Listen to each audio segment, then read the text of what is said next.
résumé détaillé des cours de la deuxième année sciences économiques, programme conforme au programme tunisien. Bien. On va commencer par le premier chapitre de la première partie. On va commencer par les besoins. Dans la vie quotidienne, nous avons tous des envies et des désirs. Des envies de dormir, de manger, de se vêtir, de communiquer. Donc chacun de nous a des envies.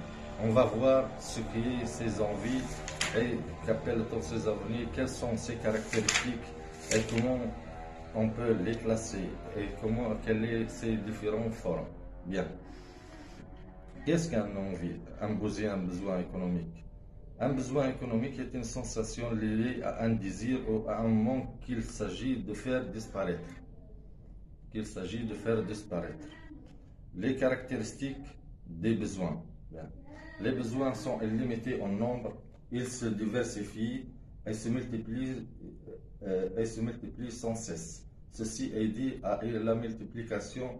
Cette multiplication est due à une évolution technique, telle que la création de nouveaux besoins, besoin de communication, besoin de naviguer sur le net, à une évolution économique, amélioration de niveau de vie, donc le mode de vie, à une évolution sociale, changement de la mentalité, des habitudes de consommation. Bien, donc comme on a dit, la première caractère principal des besoins, c'est les besoins sont illimités.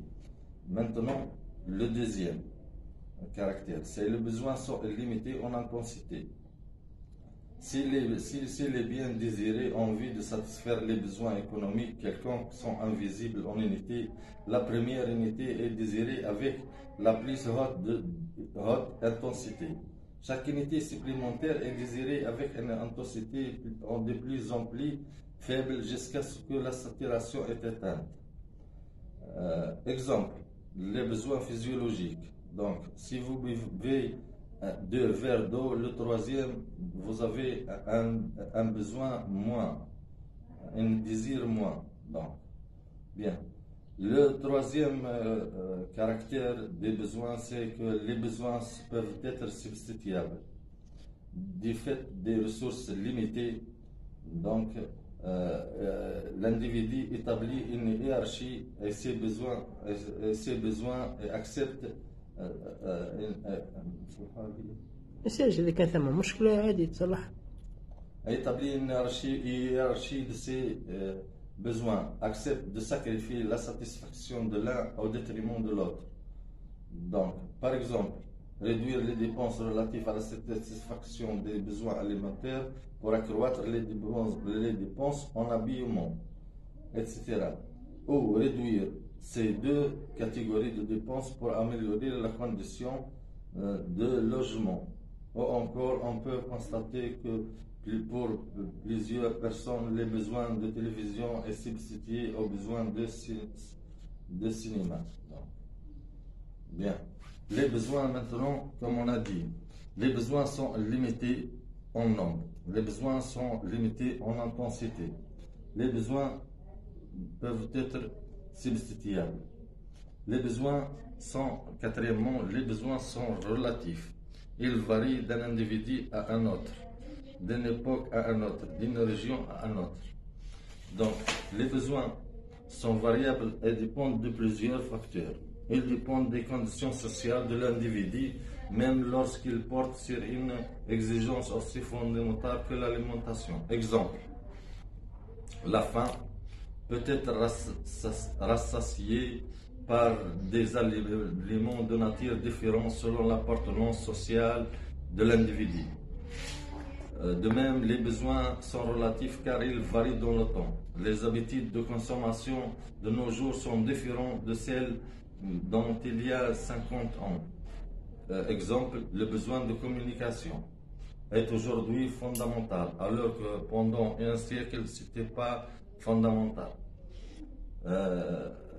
Les besoins varient aussi dans l'espace, notamment en raison des différences dans les conditions climatiques. Dans les pays froids, le chauffage le besoin de chauffage est fondamental dans les pays froids. À Sibérie, par exemple, au pays de l'Europe, du nord de l'Europe, l'échauffement est un besoin fondamental. Donc, je répète, donc, quelles sont les caractéristiques des besoins? 1. Les besoins sont limités en nombre, ils se diversifient et se multiplient sans cesse.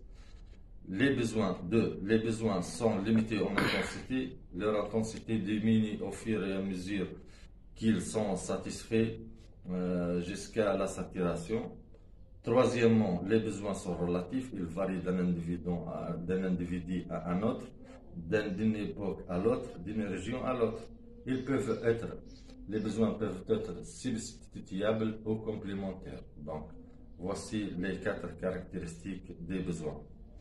Maintenant, on va voir quelles sont les différentes formes des besoins. Donc, les classifications des besoins. Bien. Les besoins peuvent être classés selon plusieurs critères. On peut par exemple les classer selon l'ordre d'urgence. Les besoins selon l'ordre d'urgence. Bien, on distingue ici les besoins primaires ou bien fondamentaux. Ils sont indispensables à la vie de l'homme. Exemple, besoin de boire, besoin de manger, besoin de se protéger contre du froid. Bien, les besoins de deuxième ordre, ou bien les besoins secondaires. Ils apparaissent dans la vie en société. Celle-ci fait naître des habitudes chez les individus. Besoin